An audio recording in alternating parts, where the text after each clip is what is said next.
Hi Aquarius, this is your monthly reading for May 2018. May 2018. I saved you guys for the last. I've done all 12 videos, all 12 signs, or 11 signs, and I was doing them in order, but my guides were like, do Aquarius last, and I'm like, okay. Being that Uranus is your ruler and it's coming into Taurus and there's these unexpected things that are going to happen for the next 7 years, it totally makes perfect sense that I would be doing your reading at the very end of all of my readings today. So hang on, let's see how this pans out for you guys, Aquarius. So Aquarius for the month of May. Aquarius for the month of May. For the month of May. Aquarius for the month of May.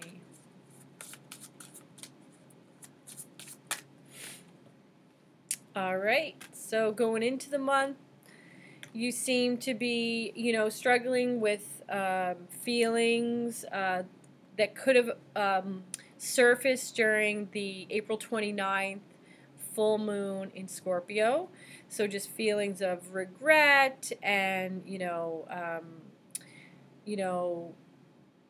just releasing those feelings might be a challenge. I do see that you're having more emotions than usual at the beginning of the month.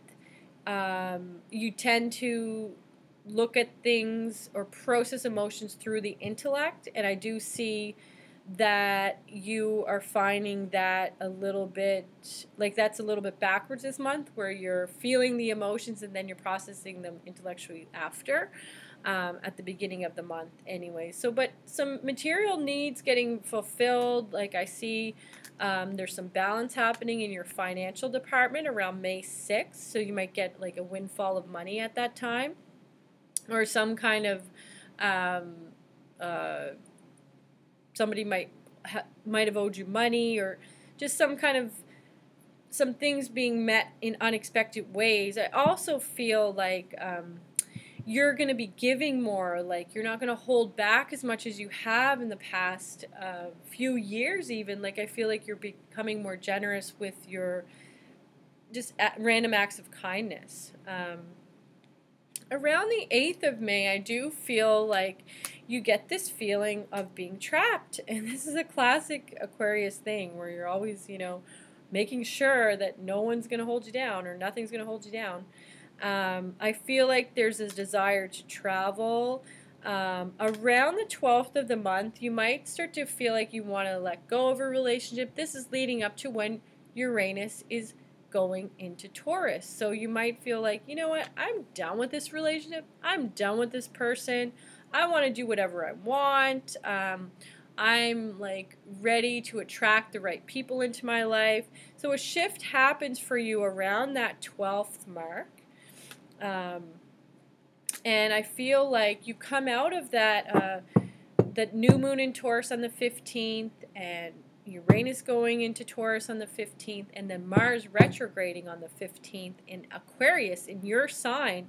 I feel like that really just propels your career in so many ways. The Sun card comes up for you for that new moon time. So some busyness will happen, some activity. Sudden results will occur. You're going to have a real positive attitude. I don't feel like you're going to get rocked like most of the signs did during that new moon Uranus transit. I feel like you're like, yeah, on top of the world. So that's a nice thing to see. And the guides are using the word unscathed, like you won't be affected really by the new moon, by the transit of Uranus. It's going to feel comfortable for you. The surprise is you're like, yes, this element of surprise, things are just going to change and it's going to be new, fresh, it's very comfortable for you, Aquarius, because this is your ruler. This is your comfort zone. You like change. And even though you're a fixed sign, you're a fixed air sign, you do like change. You do like to see everything in society crumbling that you knew 5 years, 10 years ago weren't working, you know, and you told lots of people and they thought you were crazy. So now you're like, yes, it's finally, people are like, it's just happening. Everything I thought is falling apart, that should have fell apart, needed to happen. And now it's finally going to happen. Like, you feel great inside. Like, I feel like this lightness in your step, this liberation in your heart. Like, I feel, you know, I feel a sense of peace within you happening. You know, you are a little concerned about your, like, so the Star card, which is your sign in the tarot, you know, it is in reverse. So there's some things, like going back to that relationship that you knew a long time ago was over. You're still holding on to that. You know, you're still thinking, you know, I can compromise. I can find a way around that change. So, you know, there's some things you don't feel like letting go of 100%. And I feel like that's where that fixed sign comes in. You know, sometimes you play with the ideas in your mind, like you want things to end and you want this change, and then, you know, when it's starting to happen and you get excited, but then you're like, you know, maybe I'll keep that. Maybe I'll keep that. So let's see what the Sagittarius full moon on May 29th brings you. Ooh, that card just flew right over. And again, just like a real, you know, looking to the future with optimism. There's some freedom again coming in. I feel like all this stagnation that was happening, all this drama that was happening, just feeling really grounded. Like, you actually feel grounded for once, Aquarius. That's awesome.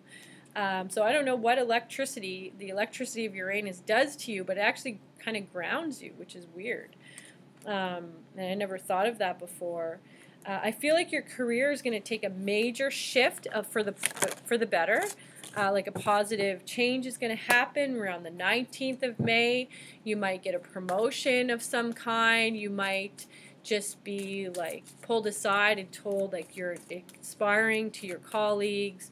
There's something there around the 19th that's brewing, and it might be behind closed doors and you don't find out until later, but people are paying attention to what you're doing and your contribution, and your attitude is amazing. So I'm just feeling like, you know, you're just removing yourself from drama and things like that. So I'm just going to check in to see if I've missed anything for you guys. I mean, this is no wonder my guides were telling me to wait for this reading till the end. Like, this is the best reading. Everybody else's was kind of like, oh no, depressing. But this one is really, I'm happy, I'm happy that you're really getting something positive this month from this transit. There might be a bit of self-absorption there happening in terms of, you might not be, because you're feeling so good, you might not be putting the effort. It's just the hangman reversed. You might not be putting the effort that you need to really succeed long term, because you're just like, I got this, everything's fine. So just be mindful of that, and be mindful of missing opportunities in that same breath, where people might be offering you opportunities and you're like, oh no, I got enough on the go. But what you're not seeing is, you might need to grab all the opportunities that come to you this month, because some of them might fall off later on, and then you'll at least have enough, if that makes sense. So don't get apathetic, don't get lazy in terms of your money situation, just because you're feeling really good and everything's working out. Sometimes this can happen where we're just like, we kind of just assume it's going to be fine because in the moment it feels fine, so we don't prepare for the winter kind of a thing. Oh, we have enough food right now. Well, the guys are just encouraging you to prepare a little bit more for the winter, not metaphorically, and also they keep showing me this trine, this triangle, like a grand trine in someone's chart, is significant to someone who has a lot of potential. But what can happen with that grand train is that they take it for granted and they don't really step into that potential because they just take it for granted. So just be careful with taking the blessings for granted, taking the people around you for granted, taking the opportunities for granted, and kind of like letting them slip through your fingers because you kind of get a little cocky or get a little apathetic because you have too much on your plate. So just keep that in mind. I hope that this helps you. I will see you again here next month. If you need a reading that's more personal, you can message me and set something up either over the phone, on Skype, or in person. If you like this video, share it with your friends. Also, don't forget to subscribe and check out my other videos. I do like weekly videos, you know, with the transiting planets and tarot, and also I do topic videos and interviews with awesome people. So check it out and talk to you soon.